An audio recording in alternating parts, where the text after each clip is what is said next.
دو چیزیں ہیں حبیب صاحب، ایک یہ ہے کہ تحریک انصاف جو اس وقت مذاکرات کر رہی ہے اس میں ڈیڈ لائن ہے 31 جنوری تک کی، اور وہ کہتے ہیں کہ یہ بیسک ہے، اس کے بعد اگلی بات ہوگی، ابھی پہلے یہ دو مانے تو پھر نہیں تو پھر دوبارہ سڑکوں پہ آنے کو وہ تیار ہیں۔ آپ کو لگ رہا ہے کہ 31 جنوری تک سم تھنگ کچھ اس میں سے نکل آئے گا ایسا کہ ہم کہیں گے کہ چلو کچھ تو پاکستان آگے بڑھا؟ 31 جنوری کو آپ ڈیڈ لائن اس طرح نہ کہیں کہ بس 31 کی رات 12 بجے کہانی ختم ہو جائے گی اور اس کے بعد پی ٹی اے باہر آ کے اعلان کر دے گی کہ جناب مذاکرات ختم ہے، ایسا نہیں، یہ اس طرح کی ڈیڈ لائن نہیں ہے۔ اصل بات تو یہ ہے کہ مذاکرات کس ڈھب پہ چلتے ہیں، وہ کس راستے پر چلتے ہیں، اور ان میں آپ کو ڈیولپمنٹ ہوتی کیا نظر آتی ہیں۔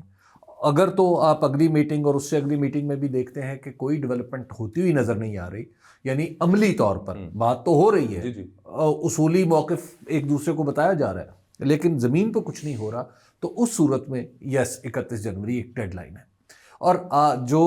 کل کی یعنی 2 جنوری کی جو ان کی ملاقات ہے وہ دونوں فریقوں کی،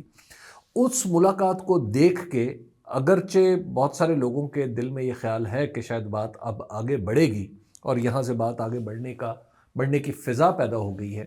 تو مجھے تھوڑا سا آج کی جو ڈیولپمنٹ ہے اس پہ میں اس کو سمجھتا ہوں کہ شاید وہ سست رفتاری کا شکار ہو گئی ہے۔ اس کی وجہ یہ ہے کہ مطالبات وہ جو عرفان صدیقی صاحب نے پڑھ کے سنا دیے میڈیا کے سامنے، انہوں نے کہا جی عمران خان سمیت سبھی اسیروں کی رہائی 9 مئی اور 26 نومبر پر کمیشن۔ بالکل، جب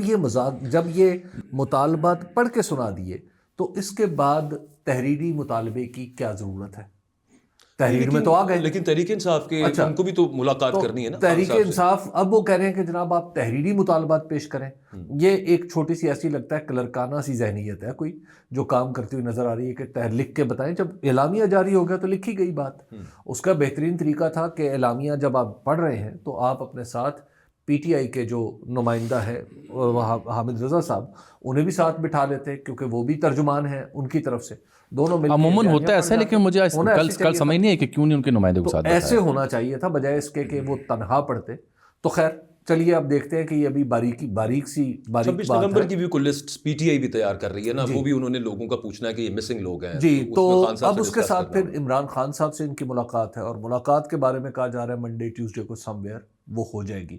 اور اس طرف سے مطالبہ یہ بھی رکھا گیا تھا کہ ایسے دن رکھی جائے کہ جب ان کی تاریخ نہ ہو، کیونکہ بہت سارا وقت عدالتی تاریخ میں گزر جاتا ہے۔ تو اس طرح کے معاملات اب آگے بڑھیں گے جب ملاقات ہوتی ہے، ملاقات ہونے کے بعد جب اگلی تاریخ طے ہوتی ہے تو پھر پتہ چلے گا، لیکن مذاکرات کے لیے جو ونڈو ہے وہ انڈیفینٹ پیریڈ آف ٹائم نہیں ہے، بالکل ٹھیک، وہ 31 بھی ہو سکتی ہے، وہ 21 بھی ہو سکتی ہے،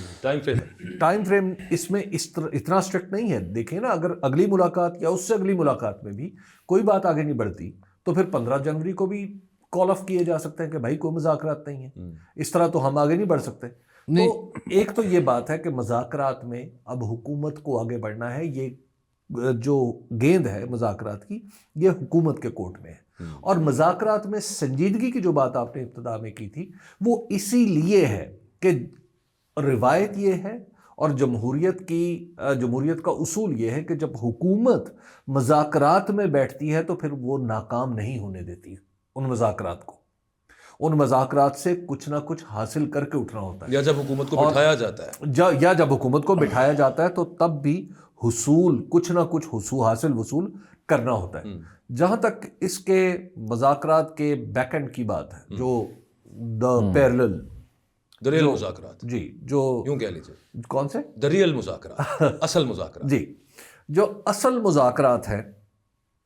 وہ بھی اس سے جڑے ہوئے ہیں۔ دیکھیں، یہ جو پیرلل مذاکرات ہوتے ہیں نا، یہ بعض اوقات بہت ساری غلط فہمیوں کا باعث بنتے ہیں۔ اس کی وجہ یہ ہے کہ اس طرف ایک بات چل رہی ہے، ایک فریق نے بات مان لی، دوسرے مذاکرات میں وہ بات نہ مانی گئی، یہ تو کیا ہوگا؟ یہ پیرلل مقدمہ چلانے کی سی کیفیت ہوتی ہے۔